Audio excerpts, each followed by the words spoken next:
The cameras were rolling, the audience was cheering, and then 17-year-old Zoe Campbell stood at the Family Feud podium with her hands positioned precisely at her sides, her fingers tapping in a specific pattern that she had to complete exactly 17 times before she could feel safe enough to speak.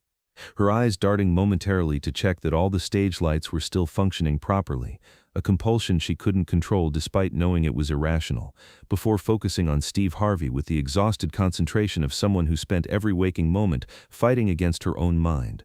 When Steve Harvey asked about things that feel completely out of your control, Zoe's response, delivered with the weary honesty of someone who had learned that mental illness can turn your own thoughts into a prison you can't escape, would reveal the exhausting reality of living with severe obsessive-compulsive disorder in a world that thinks it's just about being neat and organized. "My own thoughts," Zoe had said, her voice carrying 3 years of mental rituals that consumed hours of every day, of checking and rechecking again, of knowing that her compulsions were irrational while being completely unable to resist them. "I have to do things in my head over and over, and if I don't do them exactly right, something terrible will happen to my family." The studio had fallen into a thoughtful silence as everyone present began to understand that they were witnessing something far more complex than typical teenage anxiety or perfectionism, the recognition that obsessive-compulsive disorder is a neurological condition that can hijack rational thought and force people to spend their lives performing mental and physical rituals that they know are unnecessary but feel absolutely essential for preventing catastrophic consequences.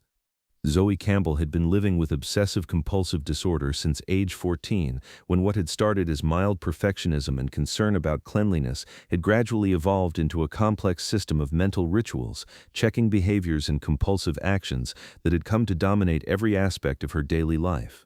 What her family initially attributed to typical teenage anxiety and the natural stress of high school had revealed itself to be a debilitating neurological condition that was stealing Zoe's ability to function normally or enjoy experiences that should have been the highlights of her adolescence. Obsessive-compulsive disorder is a mental health condition characterized by persistent, intrusive thoughts, obsessions that create anxiety, and repetitive behaviors or mental acts, compulsions, that individuals feel compelled to perform in response to their obsessions. For people with OCD, these compulsions feel necessary to prevent harm or reduce distress, even though they recognize intellectually that their fears are irrational and their behaviors are excessive. Zoe's OCD had manifested in multiple ways that affected nearly every moment of her daily existence.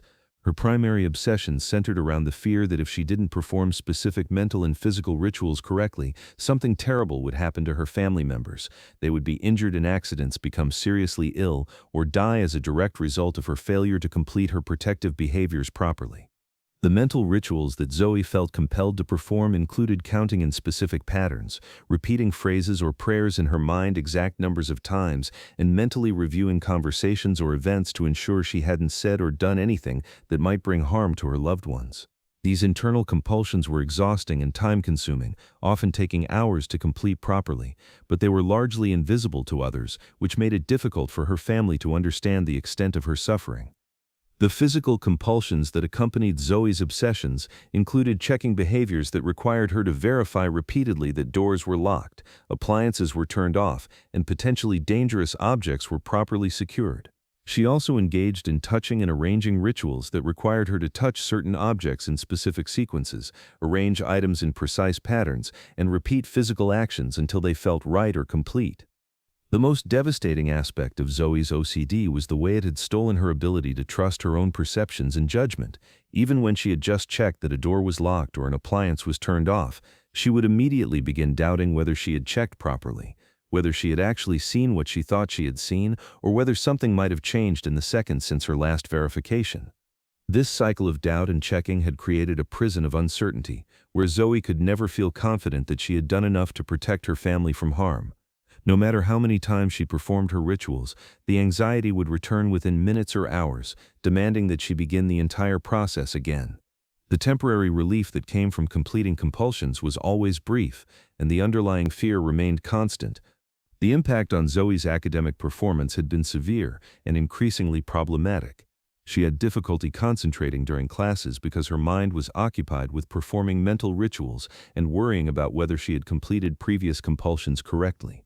She often arrived late to school because her morning routines required extensive checking and rechecking, and she frequently needed to leave class to perform checking behaviors that couldn't be delayed. Homework assignments that should have taken an hour often required entire evenings to complete because Zoe felt compelled to rewrite papers multiple times until they felt perfect, to check and recheck her math calculations dozens of times, and to perform various mental rituals between each task. Her grades had begun to suffer despite her intelligence and dedication to her studies, and teachers had started expressing concern about her obvious anxiety and perfectionism. The social impact of Zoe's OCD had been equally devastating. She had difficulty maintaining friendships because her compulsions often made her seem distracted, unavailable, or focused on concerns that her peers couldn't understand. She had turned down social invitations when her rituals would prevent her from participating normally, had arrived late or left early from events when her checking behaviors became overwhelming, and had found it increasingly difficult to enjoy activities that were interrupted by intrusive thoughts and compulsive urges. Zoe's family had initially responded to her behaviors with confusion, frustration, and well-intentioned but ineffective attempts to help her just stop performing her rituals. Her parents, Robert and Michelle Campbell, had assumed that her checking and repeating behaviors were choices that she could control with sufficient willpower and motivation. They had tried reasoning with her, had become frustrated when she couldn't explain why she needed to perform her rituals, and had sometimes prevented her from completing compulsions in the belief that this would help her break her habits. The family's lack of understanding about OCD had made Zoe's condition worse by adding shame and self-blame to her already overwhelming anxiety. She had begun to believe that she was weak, crazy, or fundamentally flawed because she couldn't control behaviors that seemed simple to stop from the outside. The isolation she felt within her own family had been profound and heartbreaking as she struggled with a condition that felt completely beyond her control while being surrounded by people who loved her but couldn't understand her experience. The recognition that Zoe's behaviors were symptoms of a legitimate medical condition rather than character flaws or choices had come gradually as her symptoms had worsened and had begun interfering with basic daily functioning. When she had started spending hours in the bathroom performing checking and cleaning rituals, when her morning routine had expanded to take several hours, and when she had begun having panic attacks related to her intrusive thoughts, the family had finally sought professional help. The diagnosis of OCD had provided both relief and additional anxiety for Zoe and her family. Relief because it explained her behaviors and provided a framework for understanding that her symptoms were neurological rather than personal failings. But also anxiety because they had learned that OCD was a chronic condition that would require ongoing management and that recovery would involve deliberately experiencing anxiety rather than avoiding it through compulsive behaviors. The treatment process for OCD had been challenging and sometimes counterintuitive for Zoe and her family to understand. Exposure and response prevention therapy, which was the most effective treatment for OCD, required Zoe to deliberately expose herself to situations that triggered her obsessions while resisting the urge to perform her usual compulsions. This meant experiencing intense anxiety without the relief that came from her protective rituals, which felt dangerous and overwhelming even though she understood intellectually that it was necessary for recovery. Zoe had been working with a therapist who specialized in OCD treatment, and while she had made some progress, the process was slow and required her to constantly fight against deeply ingrained neural pathways that had been reinforced by years of compulsive behavior. Some days were better than others, but she still spent significant portions of each day managing her symptoms and fighting against compulsions that felt absolutely necessary for her family's safety. The Family Feud application had been submitted by Michelle Campbell, who had hoped that participating in a fun family activity might help Zoe experience joy and normalcy that wasn't affected by her OCD symptoms. She had thought that the excitement and positive energy of television production might provide a break from the anxiety and checking behaviors that had dominated Zoe's life for the past 3 years. During the pre-show preparations, Zoe had been visibly struggling with her symptoms, needing extra time to complete various checking behaviors and appearing distracted by intrusive thoughts and mental rituals.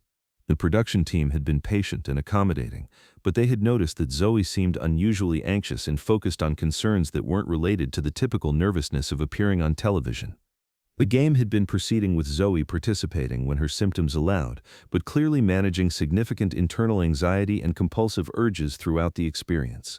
The Campbell family was competing against the Torres family from New Mexico, and while both sides had been playing enthusiastically, there was something constrained about Zoe's participation that suggested she was fighting against her own mind, even while trying to enjoy the experience.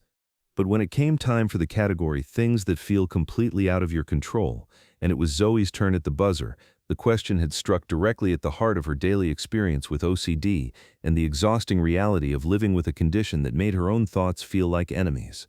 Steve Harvey had approached the podium with his usual warm energy, but something about Zoe's obvious anxiety and the way she was managing various physical and mental compulsions had made him more gentle and attentive than usual.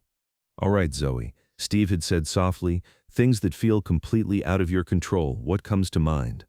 Zoe had looked at Steve, performing a quick mental ritual to ensure that her answer wouldn't somehow bring harm to anyone, then responded with the exhausted honesty that comes from someone who has spent years fighting a battle that most people can't see. "My own thoughts," Zoe had said, her words carrying 3 years of mental imprisonment. "I have to do things in my head over and over, and if I don't do them exactly right, something terrible will happen to my family." The studio had become very quiet as everyone present tried to understand what it meant to be controlled by your own mind and to live in constant fear of the consequences of not performing specific mental actions. Steve had paused, clearly recognizing that this young woman was describing something much more serious than typical worry or anxiety. "Zoe," Steve had said gently, "that sounds exhausting. Can you help me understand what that's like for you?" "I have obsessive-compulsive disorder," Zoe had explained, grateful to be able to use clinical terminology that made her experience sound medical rather than personal. "My brain tells me that if I don't count to certain numbers in my head, or if I don't check that the lights are working, or if I don't touch things in the right order, something bad will happen to my parents or my little brother." The studio audience had listened with obvious attention and empathy as they began to understand that OCD was far more complex than the popular stereotypes about cleanliness and organization. "How much time do these thoughts and behaviors take up in your day?" Steve had asked with genuine concern. "Hours," Zoe had replied. "I get up at 5 in the morning just so I have time to do all my checking and mental rituals before school. Even then, I'm sometimes late because I haven't finished everything I need to do to feel safe." Steve had looked at Robert and Michelle Campbell, who were clearly emotional as they listened to their daughter describe her daily struggle. "Mr. and Mrs. Campbell," Steve had said, "how has this affected your family's understanding of mental health?" "We didn't understand at first," Michelle had said through tears. "We thought she was just being stubborn or attention-seeking. Learning that this is a medical condition that she can't control has changed everything." Robert had nodded, his voice thick with regret. "We used to tell her to just stop doing her rituals," Robert had said. "We didn't realize that was like telling someone with diabetes to just stop needing insulin. We're learning how to support her instead of fighting against her condition." Steve had looked at Zoe with deep respect for her courage and strength.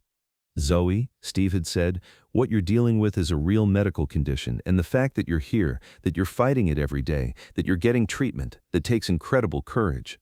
Steve had begun removing his suit jacket, understanding that this moment required both validation of Zoe's struggle and affirmation that she was more than her diagnosis. "Zoe," Steve had said, placing the jacket around her shoulders, "this jacket represents something very important today. It represents the understanding that your mind might be playing tricks on you, but you are not broken. You're fighting a battle that most people can't see, and you're winning every day that you keep going." Zoe had pulled the jacket closer, clearly moved by the recognition and validation of her struggle. Steve had turned to address the studio audience. "Ladies and gentlemen," Steve had announced, "Zoe Campbell is teaching us something important about mental health and courage. She's fighting a battle against her own thoughts every single day, and she's showing us that getting help for mental health conditions takes strength, not weakness." The game had resumed with increased understanding and support from everyone present, as the audience and her family recognized the daily courage that Zoe's seemingly normal appearance concealed. When Steve had asked the final question about things that give you strength, Zoe had answered, "Knowing that my thoughts are not facts and that I can choose to get help." The episode aired 4 months later and became an important educational tool for OCD awareness and mental health advocacy. Mental health organizations used Zoe's story to help people understand the reality of OCD and to encourage others experiencing similar symptoms to seek appropriate professional help. Zoe had kept Steve's jacket as a symbol of the moment when her invisible struggle was publicly recognized and validated. More importantly, her continued treatment had begun showing more significant progress as she learned that she wasn't alone and that her condition was understood by mental health professionals who knew how to help.